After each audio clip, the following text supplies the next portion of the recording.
মেমারি পূর্ব বর্ধমানের চায়ের আড্ডায় পূর্ব বর্ধমান আইএনটিটিইউসি জেলা সভাপতি সন্দীপ বসু পূর্ব বর্ধমানের মেমারি বাস স্ট্যান্ড এসেছিলেন পূর্ব বর্ধমান আইএনটিটিইউসি জেলা সভাপতি। সেখানে বিভিন্ন শ্রমিক সংগঠনের সঙ্গে কথা বললেন তিনি। সরকারি বিভিন্ন প্রকল্পের সুযোগ সুবিধা সবাই পাচ্ছে কিনা সেই সব বিষয় খতিয়ে দেখলেন। যে সমস্ত বাস ট্রেকারে কর্মরত শ্রমিকরা সরকারি সুযোগ সুবিধা থেকে বঞ্চিত, তাদের কি করতে হবে সেই সমস্ত বিষয়ে আলোচনা করলেন।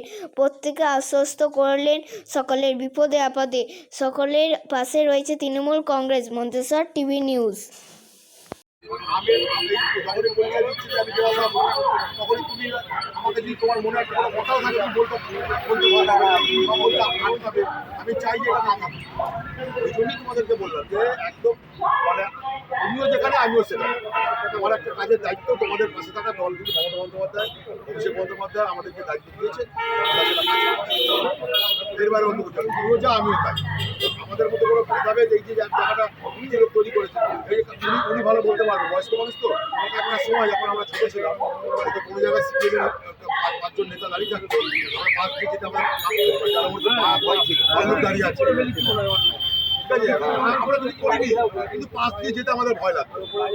আজকে বিজেপি তুমি দেখো, বিজেপি সাম্প্রদায়িক দল, হিন্দু মুসলিমরা ভাগাভাগি করে দিচ্ছে, তাই তো?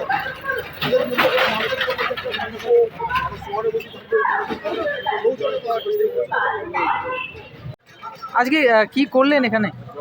কিছুই না, এখানে একটা প্রোগ্রামে এসেছিলাম, এসে প্রোগ্রামটা আপাতত একটু শেষ হলো, একটা প্রোগ্রাম শেষ হলো, দিয়ে ভাবলাম যে এলাকা একটুখানি ঘুরি। এখানে তো প্রচুর আমাদের শ্রমিক ভাইরা আছে, যে খোঁজ নিই কে কীরকম আছে, আর হচ্ছে গিয়ে সামাজিক সুরক্ষার আওতায় সবাই নিজেকে নিযুক্ত করেছে কিনা। তাই চায়ের দোকানে এসে একটু বসলাম। তো বসতেই অনেকেই আমাকে চেনে বা অনেকের সঙ্গে পরিচয় হলো।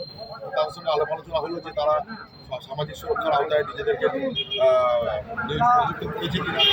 কেউ বললেন করেছি, কেউ বললেন এখনো করা হয়নি।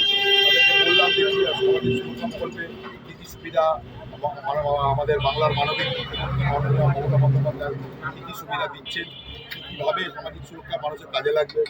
আরও যে সমস্ত আমাদের পশ্চিমবঙ্গ সরকারের যে জনমুখী প্রকল্প, যা গোটা ভারতবর্ষ তথা বিশ্বের মধ্যে দৃষ্টান্তমূলক একটা বিষয়, সে তাতে তারা ঠিকঠাক পাচ্ছে কিনা এই খোঁজখবর নিলাম। একটু আলোচনা করলাম, একটু সবাই মিলে একসাথে চা খেলাম। আবার তাদের মধ্যে কিছুজন ছিলেন ড্রাইভার, তাদের সঙ্গে কথা বললাম, তাদেরকে আমাদের ইউনিয়নের সঙ্গে যুক্ত করার জন্য তাদের সঙ্গে আলোচনা করলাম। তাদেরকে বললাম যে আপনারা আমাদের আইনজীবী ইউনিয়নের সঙ্গে সংযুক্ত হন, এবং সংযুক্ত হলে আমাদের ইউনিয়নের যারা নেতৃত্ব আছে আমরা আমাদের দায়িত্ব কী করে আপনাদের সরকারি পরিষেবা যেগুলো এখনও পর্যন্ত আপনারা পেয়ে ওঠেননি বা আপনারা নিজেদের ব্যস্ততার জন্য সেগুলোকে তৈরি করতে পারেন, মানে নিতে পারেননি, তাহলে আমাদের ইউনিয়নের নেতৃত্বের দায়িত্ব সেটা আপনাদের সেই কাজটি সম্পূর্ণ করে দেওয়া, এবং আমরা সেটা করে দেবো। আপনারা আসুন আমাদের ইউনিয়নের সঙ্গে যুক্ত হন। এই আলোচনা হচ্ছিল, এই কথাবার্তা হচ্ছিল, এটাই।